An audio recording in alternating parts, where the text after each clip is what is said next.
ठीक है, ये हो गया था सिंगल। एक जैक दे रहे हो, देखते हैं आगे। ठीक है ना। चेक मतलब क्या होता है? एक के बाद दूसरा देखो, दिखाता हूँ। ये सब तो करा ही दिया था, है ना।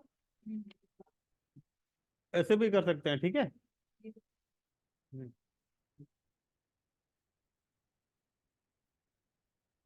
लेंथ वगैरह निकालना हो तो ही जाएगा। अब आगे देखो, एरे के कुछ फंक्शंस होते हैं, है ना।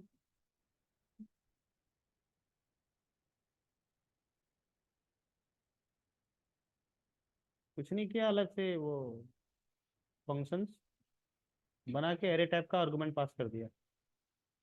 समझ गया। एरे टाइप का आर्गुमेंट किया पास, तो यहाँ पे देखो एरे ले लिया, यहाँ भेज दिया, चला गया, फिर यहाँ एरे के साथ ऑपरेशन कर लिया। ये हो गया एरे टाइप का आर्गुमेंट। ठीक है, आर्गुमेंट में एरे पास कर दिया, हाँ। एरे टाइप का। हम्म। अब मिनिमम नंबर निकाल रहा है एरे का, ये पूछता है, पूछ जाएगा हाँ, कि अपने पास कोई एरे है, उसमें से मिनिमम नंबर निकालना है, स्मॉलेस्ट नंबर। तो अपन कैसे करेंगे? वही है, इसको इससे चेक करेंगे, इसको इससे चेक करेंगे, हर एक से चेक होता जाएगा। मतलब स्टार्टिंग में इसको इससे चेक करा, या फिर कोई एक्स ले लिया, एक्स में जीरो है, उसको इससे चेक करेंगे। ठीक है, तो ये उसमें आ जाएगा, है ना। या फिर एक्स में रख लेंगे जीरो इंडेक्स वाला वैल्यू, अब उसको इससे चेक करेंगे। ये यदि छोटा हुआ तो ये उसमें चला जाएगा। अगर कंडीशन लगा के छोटा हो हाँ, फिर उससे यदि अगला छोटा होगा तो उसमें जाएगा, नहीं तो नहीं जाएगा। समझ में? कोई चीज करना है, देखो यहाँ पर लिखा हुआ है। मिनिमम में क्या किया, एरे का जीरो ले लिया, है ना। अब क्या कर रहे हैं यहाँ पे, मिनिमम यदि एरे के आई से बड़ा होगा, एरे के आई से बड़ा हुआ, तो फिर क्या होगा, मिनिमम में एरे का आई आ जाएगा, अदरवाइज नहीं आएगा। ठीक है, बना लोगे ना। वैसे मैक्सिमम नंबर है मल्टी डायमेंशनल एरे। ठीक है, तो बता ही दिया, कॉमा करके लेते हैं, है ना, यहाँ कॉमा लगा देते हैं, तो हो ही जाएगा। डिक्लेरेशन इस तरह से भी कर सकते हैं। ठीक है, बता तो था। ठीक है। हम्म, ठीक है ना।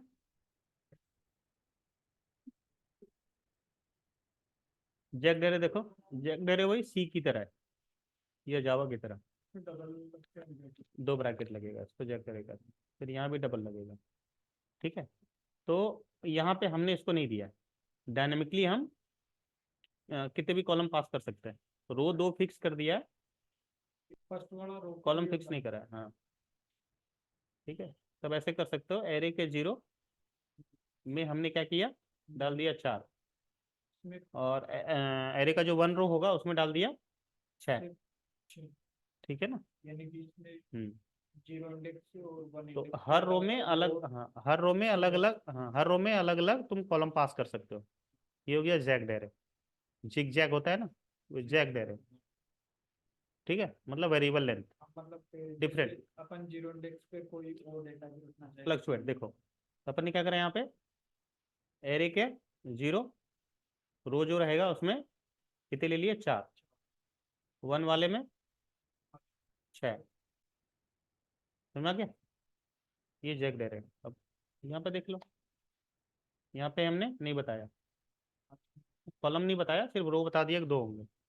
स्टार्टिंग वाले रो में इतने डाल दिए, वन में इतने डाल दिए। ठीक है, अब यहाँ प्रिंट करवा देंगे। ये हो गया एरे लेंथ, और ये हो जाएगा एरे का आइथ लेंथ। ठीक है, इसका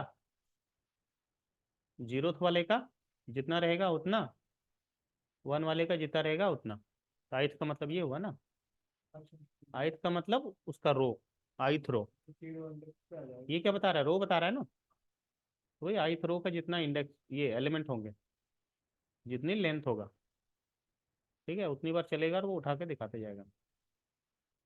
ये है चक्कर, ठीक है। फिर एडवांटेज क्या है? फिर ज़्यादा यूज होता है ना। डिफरेंट डिफरेंट रो में डिफरेंट डिफरेंट तुम क्या कॉलम बता सकते हो। और उसमें क्या था, इसके बिफोर वाले में रो और कॉलम फिक्स कर देते हैं, यहाँ पे रो फिक्स होता है, कॉलम फिक्स नहीं होता, ठीक है। इसमें ये न्यू मार्क्स, न्यू मार्क्स वगैरह स्टोर करवा सकते हो, हाँ। इसमें न्यू इंट लगाते हैं तो इसमें नया क्लियर होता है बनता डायनेमिक एरे, है।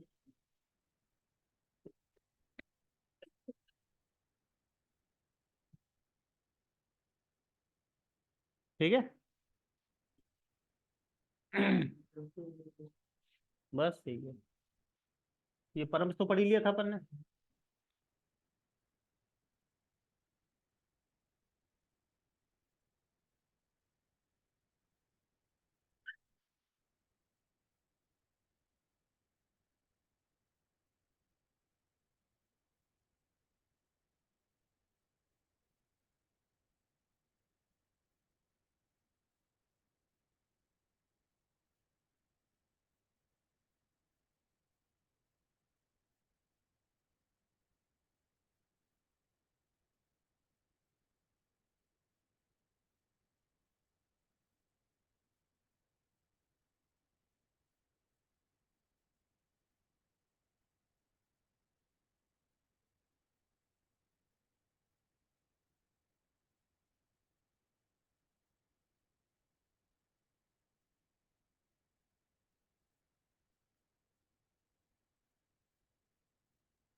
उप्स, उप्स पढ़ लिया ना अपन ने।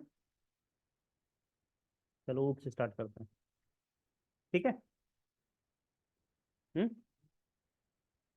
हाँ, ठीक है। अब उप क्या होता है, ऑब्जेक्ट ओरिएंटेड, है ना, language, design using object and class, जिसमें ऑब्जेक्ट और क्लास का कॉन्सेप्ट यूज करते हैं, ठीक है। ऑब्जेक्ट क्या बोलते हैं, रियल वर्ल्ड एंटिटी होता है, जैसे चेयर, कार, पेन, मोबाइल, ये सब जो भी चीज दिखता है, एनीथिंग, ठीक है। दूसरे वर्ड में क्या बोल सकते हैं, एंटिटी का अपना स्टेट यानी एट्रीब्यूट, और उसकी बिहेवियर मतलब उसकी फंक्शनलिटी होती है, ठीक है। हम्म। हम्म। ओके। हम्म। और ऑब्जेक्ट हमेशा कब बनता है, रन टाइम, जब प्रोग्राम रन करेगा तब, ठीक है। सिंटेक्स क्या होता है, क्लास का नाम, फिर ऑब्जेक्ट का नाम इक्वल टू न्यू, और ऑब्जेक्ट का क्लास को फंक्शन की तरह। नाम, हाँ, इसको कहते हैं ऑब्जेक्ट बनाना, ठीक है। जैसे क्लास बनाया अपन ने, क्लास कैसे बनाएंगे, इस तरह से क्लास और क्लास का नाम, फिर उसमें जो जो फील्ड्स रखने हो, ठीक है। जैसे स्ट्रक्चर होता है ना सी में, वैसे। तो देखो एग्जांपल ले लिया, जैसे यहाँ पे स्टूडेंट, फील्ड्स ले लिए, ठीक है। अब इनका ऑब्जेक्ट ले लिया, है ना, और ऑब्जेक्ट के साथ में डॉट है ना लगा करके इनको एक्सेस करा जाएगा, देखो सेट कर दिया। फिर ऑब्जेक्ट के साथ में प्रिंट करवाएंगे, डायरेक्ट नहीं करवा सकते, है ना। क्लास के जो फील्ड्स होते हैं वो डायरेक्ट एक्सेस नहीं हो सकते, किसके साथ एक्सेस होंगे, ऑब्जेक्ट के साथ में, समझ बात, ठीक है। जैसे अपन ने यहाँ पे क्लास बनाया।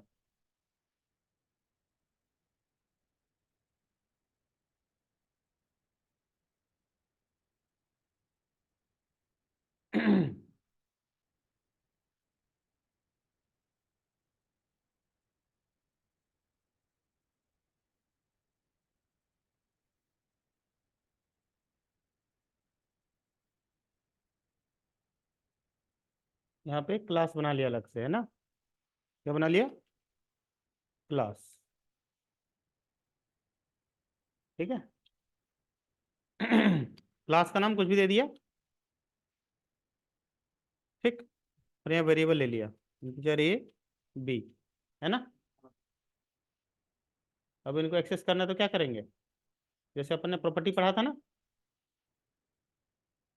सेट गेट प्रॉपर्टी, तो वैसे ही अपन फंक्शन बना सकते हैं। वॉइड, ठीक है, लिख सकते हैं सेट डेटा। अब यहाँ पे अपन पैरामीटर भी पास कर सकते हैं। ठीक है, इंटीजर ए, तो इसको इंटर टाइप का भी बना सकते हैं। इंटीजर बी, हाँ। ठीक है।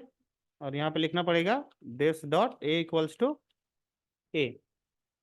ठीक है, this dot B equals to B, दोनों की वैल्यू सेट हो गई।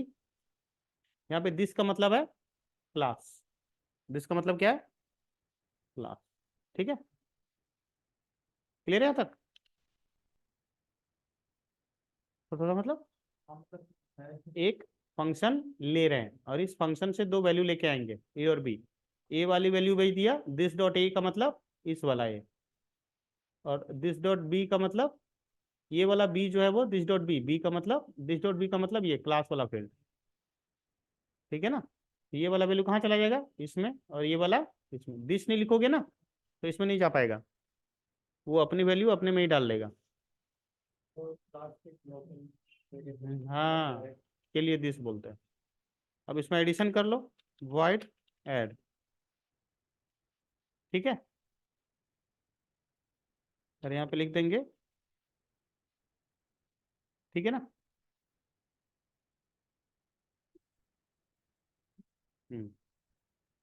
ए प्लस बी कर दो। ठीक है ना? अब यहाँ पे ऑब्जेक्ट बना के कॉल करेंगे। ऑब्जेक्ट कैसे बनाते हैं? हाँ, A B C equals to new A B सी।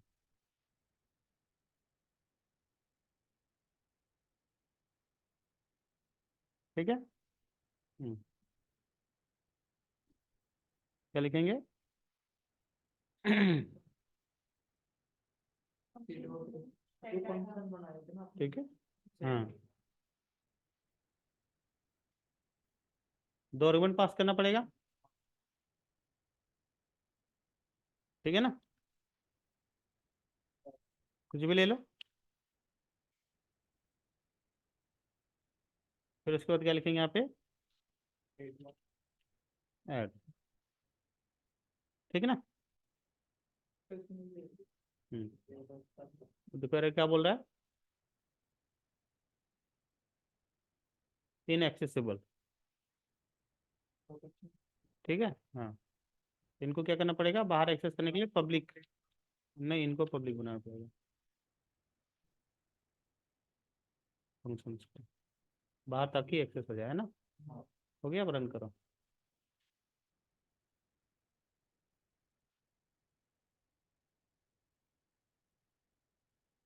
समझ में आया?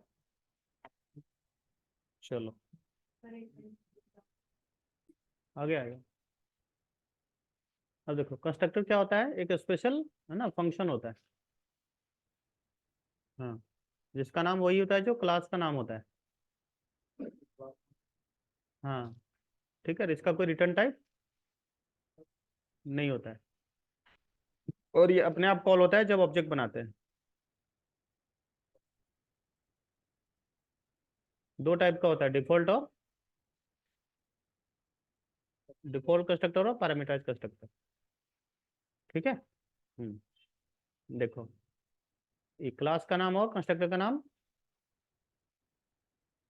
सेम है। ठीक है ना? यहाँ कुछ भी लिख दिया, हाँ। अब यहाँ पे जब जब ऑब्जेक्ट बनाएंगे तब तब कॉल होगा। नहीं प्राइवेट नहीं, पब्लिक बनता है, नहीं तो कॉल नहीं होगा ना बाहर, फिर ऑब्जेक्ट कैसे बनाओगे। ठीक है, देखो जब जब कॉल होगा तब तब ये आएगा। तो आउटपुट कितना आएगा, 2 बार आ जाएगा ना इसका। ठीक है। हाँ कुछ पेंडिंग में हाँ ऑटोमेटिक हाँ होगा। हाँ। ठीक है, अभी उसी के अंदर था, अब यहाँ पे अलग से एक क्लास बना लिया और मेन के अंदर। फंक्शन भी तो अपन जैसे फंक्शन के ओवरलोडिंग करते हैं, अगर क्लास का नेम का हाँ एक और कॉन्सेप्ट है वन सकते हो। हाँ हाँ। ठीक है, उसके पैरामीटर्स कंस्ट्रक्टर में है ना, देखो बताता हूँ।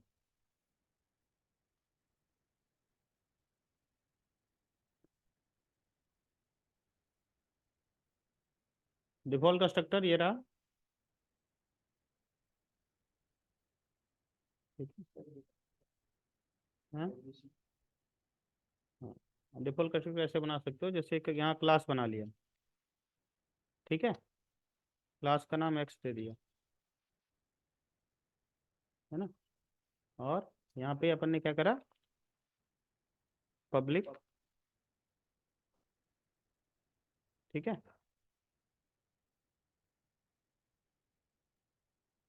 एक्स, है ना, क्या कर दिया, एक्स। ठीक है, और यहाँ पे कुछ भी लिख दो। हाँ, कुछ भी लिख दिया, हेलो। ठीक है ना। अब ये कॉल कब होगा, जब इसका ऑब्जेक्ट बनाएंगे। देखो यहाँ पे ऑब्जेक्ट बना दिया, न्यू एक्स, अपने आप कॉल हो जाएगा। देखो हो गया कॉल, हो गया। अब इसी पैरामीटर कंस्ट्रक्टर का एग्जांपल देखो, जैसे हमने यहाँ पे लिख दिया, इसके जगह पे इसका रिटर्न टाइप नहीं होता कंस्ट्रक्टर का, तो यहाँ पे क्या लिख देंगे, ए बी सी। ठीक है, क्लियर है। अब इसका आर्गुमेंट का पास होगा। हाँ, मतलब यहाँ पे। ठीक है, समझ आ गया। ऑब्जेक्ट यहीं बनेगा ना, यहीं पे तो पास होगा। ये हो गया पैरामीटर कंस्ट्रक्टर, आ गया, लिख लो।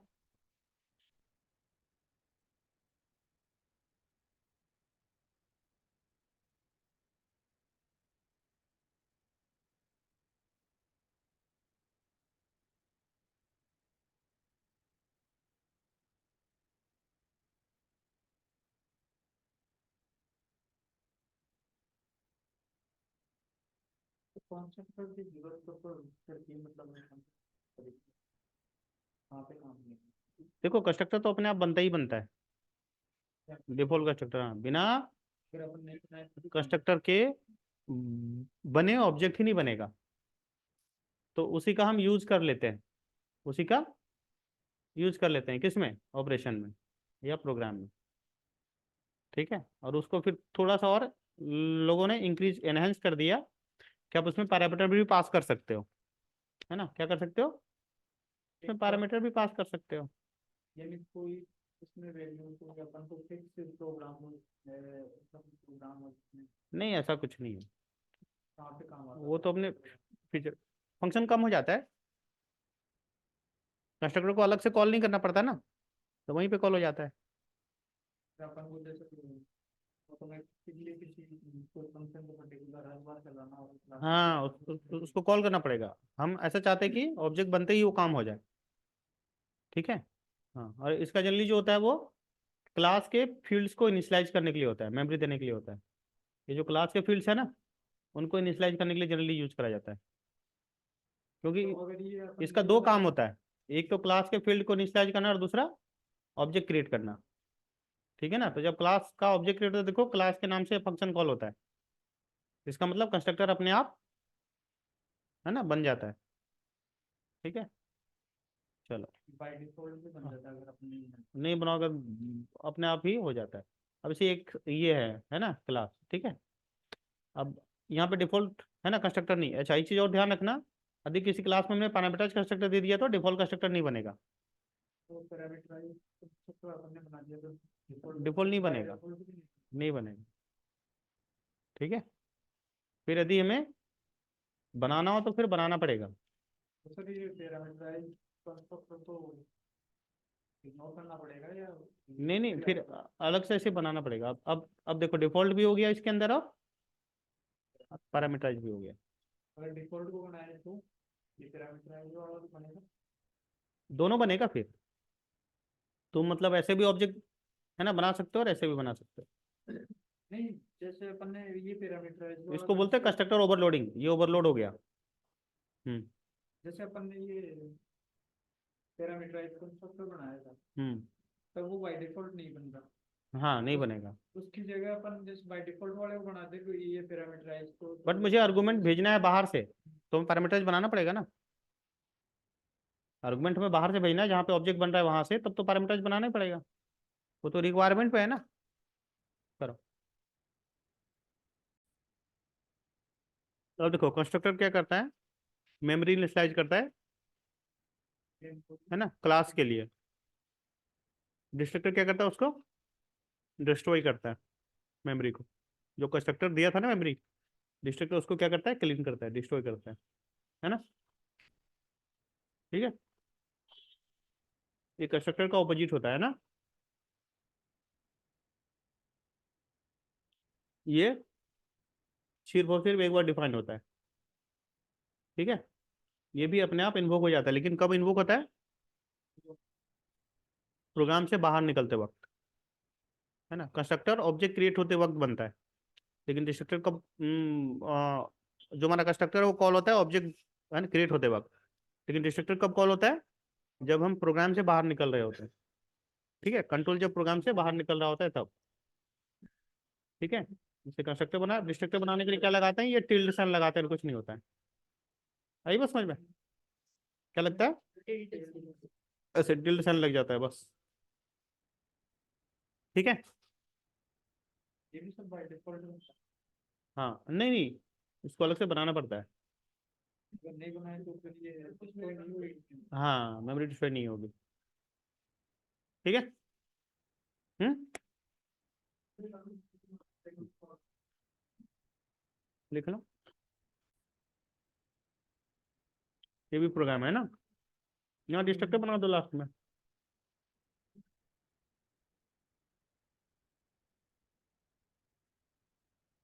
ठीक है। नाम क्या दोगे,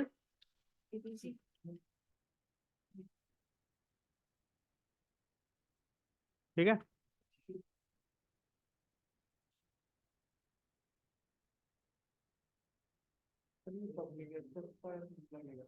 हाँ, लगा सकते हो, ठीक है।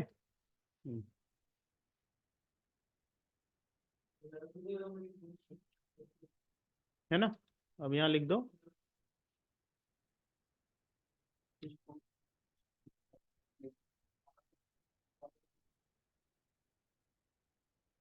ठीक है ना। देखना अपने आप लास्ट में कॉल हो जाएगा।